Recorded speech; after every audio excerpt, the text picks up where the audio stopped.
ከቄራ ሙልጭ አርጎ ይዟቸው ከሰፈራቸው ጎመን ሰፈር የሚባላል እንዳለ ወሰዷቸው።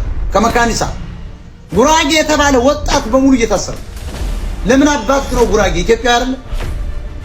ገና ቴዲ ጉራጌ ነው ስለተባለ ገና ቴዲ አማራ ነው ስለተባለ ወይም ደግሞ ገና ቴዲ ኢትዮጵያዊነት ያቀነቅናል ስለተባለ ለምንድን ነው የአዲስ አበባ ወጣት የሚታሰር? ታደለ ገመቹ እንግዲህ ሰሞኑን ለቴዲ አፍሮ መልስ የሚመስል አንድ ነጠላ ዜማ ለቆ ነበረ። ካድሬ ሌባ ስትሆን አንተ እኮ 4 ኪሎ ብለህ ዘፈንክ ነው። ተሳድበህ የምትዘፈን ነው ሁልጊዜ የምትታወቀው በአኩራፊና በተሳዳቢነት እንጂ በትክክለኛ የኦሮሞ ልጆች እውነተኛ አቀንቃኝ አንተ አትደነቅም። አንተ ምን መሰለ ካድሬ ሆዳም ነው። ይሄም ደግሞ ጊዜያዊ ለሚገደሉ የኦሮሞ ልጆች ለሚጨፈጨፉ የኦሮሞ ልጆች ሌላውን ተው አንድም ቀን ድምጾን አታውቅም። ከንቲባ አዳነች አቤቤ አዲስ አበባ ከተማ ውስጥ ረሃብ የለም ይላሉ ከንቲባ። 29ኛው የተስፋ ብርሃን ምገባ ማዕከልን ስራ መጀመርን አስመልክቶ ባደረጉት ንግግር ነው ይሄን የተናገሩት። በየጎዳናው ለዕለት ጉርስ ለሚለምኑ ወገኖቻችን ሁሉ ድጋሚ መልእክት ማስተላለፍ እወዳለሁ። በከተማችሁ ውስጥ እነኚህ የተገነቡት ምገባ ማዕከላቶች የእናንተ ናቸው። ንጹህ ምግብ፣ ደረጃውን የጠበቀ ምግብ በክብር እጃችሁን ታጥባችሁ በንጽህና መታችሁ እዚህ መመገብ ትችላላችሁ። ረሃብ ይዘንባል በመላ ሀገሪቱ፣ አውርደን አንጎርሰው አይበላም መብራቱ።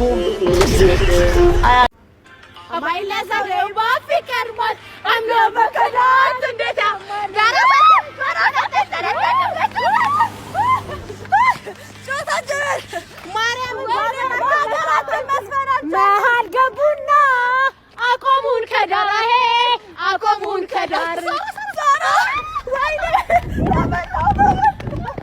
ቴዎድሮስን ቅድም አልሄድበትም ባልኩት ምክንያት ተቃውሞ ያለው ዛሬ ግን በተለይ አማራ ተውት ሁሌም ነው የሚታሰረው። እንደታሰረ ነው አዲስ አበባ እንደተሰቃየ እንደተንገላታ እንደተሸማቀቀ ነው። ለምን የታጠቀ ኃይል አይደለም። አዲስ አበባ ከተሜ ነው፣ የሰለጠነ ህዝብ ነው። ጠመንጃ ይዘው ያንገራግሩታል። አዲስ አበባ ውስጥ የተወለደው ያደገ ልጅ ጠመንጃ አይቶ ያውቅ። አንድ ቅዘናም ፈሪ ኦሮሞ ቢተኩስ የአዲስ አበባ ልጅ ያራዳ ልጅ ነው፣ የከተማ ልጅ ነው። ትምህርት ቤት ሄዶ የሰለጠነ ተኩስ ብትተኩስበት ይደነግጣል። አይቶ ያውቅም። ጠመንጃን አይተው የማያውቁ የአዲስ አበባ ልጆች አሉ። ያንን ስላባረርከው አዲስ አበባ ፈሪ ነው ማለት አለ። ስለዚህ አማራን ተውት፣ ስትነቅሉት ነው የከረማችሁ። በጣም የሚያሳዝነው ግን ቴዲ ዘፈነ ካልክ ለምን ወንድ ከሆንክ ቴዲን አታስረው ነው። አታስረው። ዓለም አቀፍ ኮሚኒቲ ይነሳባላ። ቴዲ በጣም ሌጀንድ ነው፣ ታዋቂ ነው። ማሰራችን ቴዲን ዘፋኙን ቁጭ አርገህ ገጣሚና ምን አቀንቃኞችን ቁጭ አርገህ እንዴት ነው ጉራጌና አማራዎችን እየለየ መታወቂያ እያየህ አብይ ትእዛዝ ሰጥተህ የምታፍስም? ሙዚቃ በሙሉም ጭፈራ ቤቶች እንዳይከፈት ተከልክሏል። የከፈተ ወዲያው ይታሰራል። የሚገርማችሁ ወይ በጥይት ይመታል። ይሄ የቅዘናም የዘረኛ ኦሮሞዎች ሱሪያችሁ ላይ የቀዘናችሁ ድሮም ቅዘናም ናችሁ፣ ወንድ አይደላችሁም። በቴዎድሮስ አንዲት ነጠላ ዜማ ይሄ ሰውዬ 12 ቢለቅ ምን ልትሆኑ? እኔ የኦሮሞ ሰዎች 12 ሽንት ቤት የሚበቃችሁ አይመስልኝም። አንድ ቴዎድሮስ ካሳሁን ያውም ሰንደቅ ብሎ ቢዘፍን ደግሞ አስቡት፣ ባንዲራ ነው ያለው። እንደው አውቆ ነው ቀለል አድርጎላቸዋል። ቴዲ አንድ ዘፈን እኮ ነው የዘፈነው፣ ሌላው ዝም ብሎ እኮ። ይሄም ብዙም አልሄደበትም። ልጁ ግጥም መቅጠም ይችላል። ባይዘው በደንብ ቢሄድበት በቅኔ ኦሮሞ እኔ ልንገር እነ ሽመልስ አብዲሳ ሲፈሱ ማደራቸውን አልታ እኔ አሁን ይሄን ዘፈን እየቀሰሩ ከልክለዋል። አሁን እኮ እየታየ ነው በሁሉም ቦታ ከስር በሚሊዮኖች እየታየ። በጣም ፈሪ ናቸው። እኔ በጣም የገረመኝ 14 ወይ 12 ዘፈኑን ቴዎድሮስ ካሳሁን ሙሉ ፖለቲካ ቢዘፍን የኦሮሞ ዘረኞች 12 ሽንት ቤት የሚበቃቸው አይመስለኝም። ቅዘናችሁ፣ ተቅማጣችሁ። ሰው ፋኖ አዲስ አበባ ገብቶ ሳያፈነዳ በአንድ ቴዎድሮስ ዳስጣል ባለች አንዲት ሚጥጥዬ ዜማ ትቀዝናለህ? እንደ አብይ አህመድ አሁን ፍታል ዓላማው የዚህ ፕሮግራም ዓላማ የቴዎድሮስ ድጋፍ ምንድነው? ጉራጌን አስረክና ጠፍዘ ስትወስደው ቪዲዮ ልከውልኛል። ቢገርማቸው ጉራጌዎች ከቄራ ሙልጭ አርገው ይዟቸው ሄዱ። ከሰፈራቸው ጎመን ሰፈር የሚባላል እንዳለ ወሰዷቸው። ከመካኒሳ ጉራጌ የተባለ ወጣት በሙሉ እየታሰረ ለምን አባትክ ነው ጉራጌ ኢትዮጵያ አይደል? ገና ቴዲ ጉራጌ ነው ስለተባለ ገና ቴዲ አማራ ነው ስለተባለ ወይም ደግሞ ገና ቴዲ ኢትዮጵያዊነት ያቀነቅናል ስለተባለ ለምንድን ነው የአዲስ አበባ ወጣት የሚታሰረው ነው? ወንድ ከሆንክ ቴዲ ማሰርና ፍርድ ቤት ማቅረብ ነው። ወንጀል ከሰራ ማቅረብ ነው። አህያውን ፈርቶ ዳውላውን አብይ አህመድ ቴዲን አላሰረው። ፈርቷል። ዓለም አቀፍ ንቅናቄ ይነሳበታል። ዲፕሎማቶች እዚያ ናቸው። በጣም ሂዝ ኖውን ጋይ ነው። ቢቢሲ ዘግበዋል። ሲኤንኤን ወደቀ ነው አይነካውም። አሁን ምንድነው እያደረገ ያለው? ጉራጌና አማራን በተለይ የለየ ማሰር ነው።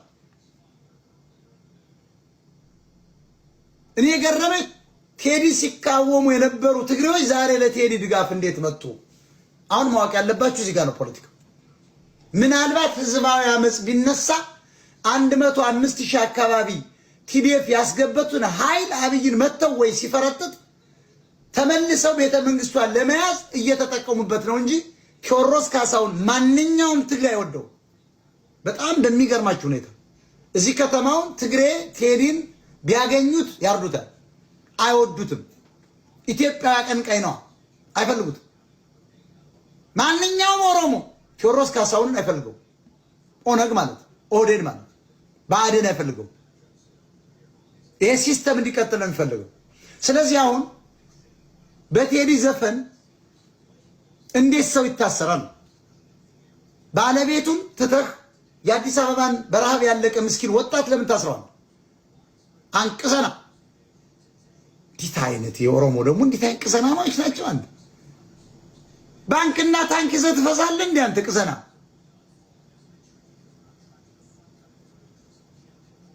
ቴዲ አንድ እኮ ነው ዘፈን። ይሄ ሰው የአምስት ቢዘፍን 5 ሽንት ቤት ልታስቆፍሩ ነው ኦሮሞች?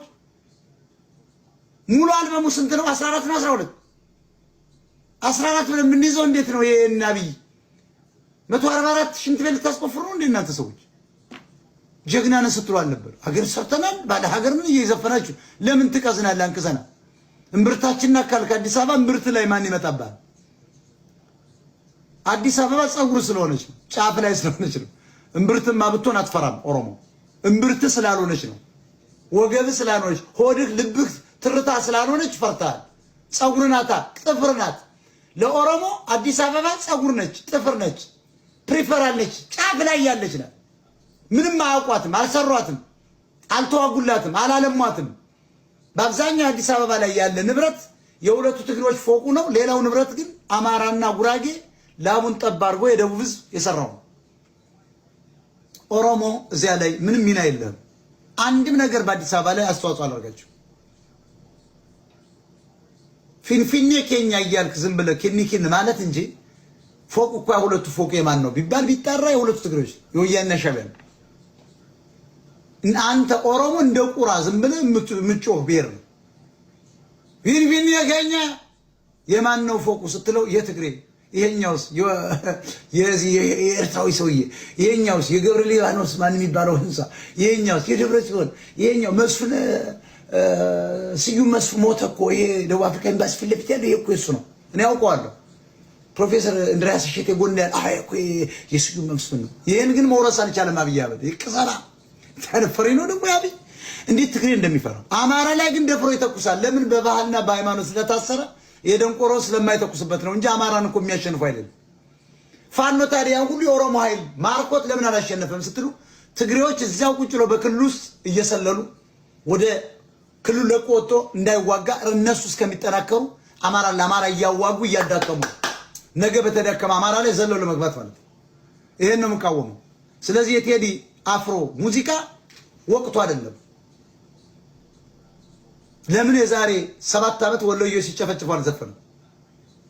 አሁን ሙቀት ለክቶ ነው የመጣው። አሁን ግን በቴዲ ዘፈን የሚታሰር አዲስ አበባ ስላለ በቴዲ ዘፈን የሚገደል ሰው ስላለ እንቆማለን። የቴዲ ዘፈን እንደግፋለን። ዘረኛ ባናት ተዘቀዘቃለ። ድጋፋችን ይቀጥላል። የአዲስ አበባ ጉራጌዎችን ጎመን ሽጠው የሚያድሩትን እኮ ነው ያሰሯቸው።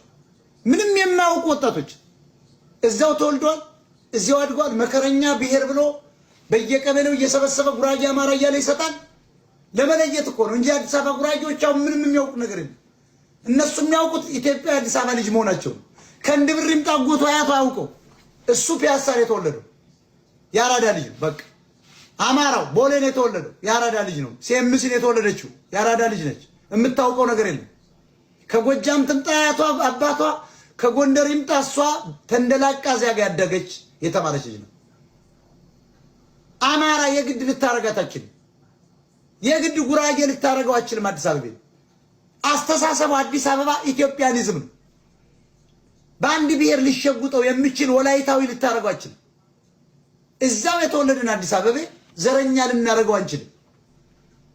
እስክንድር ነጋ አዲስ አበባ የተወለደው ጎጃሜ ልናረጋው አንችልም። በአባቱ ሀገር አማራ ልናረጋው አንችልም። ይሄን ሰውዬ አማራ እንዲያገባ ልናረጋው አንችልም። ነው ትግሬን ያገባ የአዲስ አበባ ልጅ ዘር አይበግረው፣ ዘር አይወስነው። አሁን ግን ነቅቷል። አማራው አዲስ አበባ ተጭኖበታል። እየገደሉት ምን ስለሆነ አሁን አማራው አማራ ነኝ እያለ ነው። በግድ ቀስቅሰው አዲስ አበባ አማራን አማራ አደረጉት። ለኛ ጥሩ ነው፣ ተሳክቶልናል። የትግሬ ዘረኞች፣ የኦሮሞ ዘረኞች የአዲስ አበባን ኢትዮጵያዊ አማራ ዘሩን እንዲፈልጉ አረጉት። የደብረ ዘይትን አማራ፣ የሐረር አማራ አሁን አማራ አይደለም ልትላችን አማራ ነው የሚል ታደለ ገመቹ እንግዲህ ሰሞኑን ለቴዲ አፍሮ መልስ የሚመስል አንድ ነጠላ ዜማ ለቆ ነበረ። ኡቱባ ይሰኛል ርዕሱ፣ ምሰሶ እንደማለት ነው። አሁን ስለ ዘፈኑ አስተያየት ለመስጠት ሳይሆን የመጣሁት ያው ቴዲ አፍሮ ጥበብ በፈቀደችለት መልኩ የራሱን አስተያየት የራሱን ምልከታ በዘፈኖቹ አስቀምጧል። ለቴዲ አፍሮ የፈቀደችለት ጥበብ ያው ለታደለ ገመቹም ትፈቅድለታለች። ሐሳቡን የመግለጽ መብት አለው። ግን ቴዲ አፍሮ ህዝብን እንደ ህዝብ የሆነን ህዝብ ተች አድርጎ ወይም ደግሞ ነክቶ ስም ጠርቶ የዘፈነበት ትራክ የለም፣ ዘፈንም የለም። ግን በታደለ ገመቹ ዘፈን ላይ የሆነ ቦታ ላይ ጥርጣሬ አደረብኝ። ብዙም ኦሮምኛ ስለማልችል ኦሮምኛ የምትችሉ ሰዎች ይችን ስንኝ ወይም ደግሞ እነዚህ ስንኞች እንድትፈቱልኝና ትርጉማቸውን እንድትነግሩኝ ይፈልጋለሁ። ኩምኩማ ተሙቱ ኮማታሬ ዲሲዱቢ ወራ ከሰሬ ይላል። ማን ነው ወራ ከሰሬ? እቺ ነገር ማወቅ ስለምፈልግ ሙሉ ስንኙ ሐሳቡ ምንድነው፣ ለመግለጽ ያሰበው ሐሳብ ምንድነው የሚለውን እንድትፈቱልኝ ፈልጋለሁ። ይመስ ከንቲባ አዳነች አቤቤ አዲስ አበባ ከተማ ውስጥ ረሃብ የለም ይላሉ ከንቲባዋ። 29ኛው የተስፋ ብርሃን ምገባ ማዕከልን ስራ መጀመርን አስመልክቶ ባደረጉት ንግግር ነው ይሄን የተናገሩት። ለመሆኑ አዳነች አቤቤ ምን አሉ? እስኪ ንግግራቸውን አድምጦ። ጎዳና ላይ ወጥቶ ምግብ የሚያስለምን ምንም ምክንያት የለም። ከነኚህ ምገባ ማዕከላቶች ውስጥ ወደ አንዱ ጎራ ብሎ ትኩስ ንጹህ ምግብ፣ የተመጣጠነ ምግብ መመገብ የሚቻልበት ከተማ ሆኗል። እውነት ነው ውሸት ነው? ቆይ አላለቁም ንግግሩ። የተመጣጠነ ምግብ የምትበሉበት ከተማ ሆኗል። አመል ካልሆነባችሁ በስተቀር ጎዳና ለምንድን ነው የምትወጡት? ይላሉ ከንቲባዋ። እኔ አዲስ አበባ ከሄድኩኝ ረጅም ዓመት ሆኖኛል፣ አላቅም። እውነት ከሆነ እዛ አላችሁ ከንቲባዋ የሚናገሩት እውነት ነው። እውነት እንዴት? ውሸት ከሆነስ እንዴት?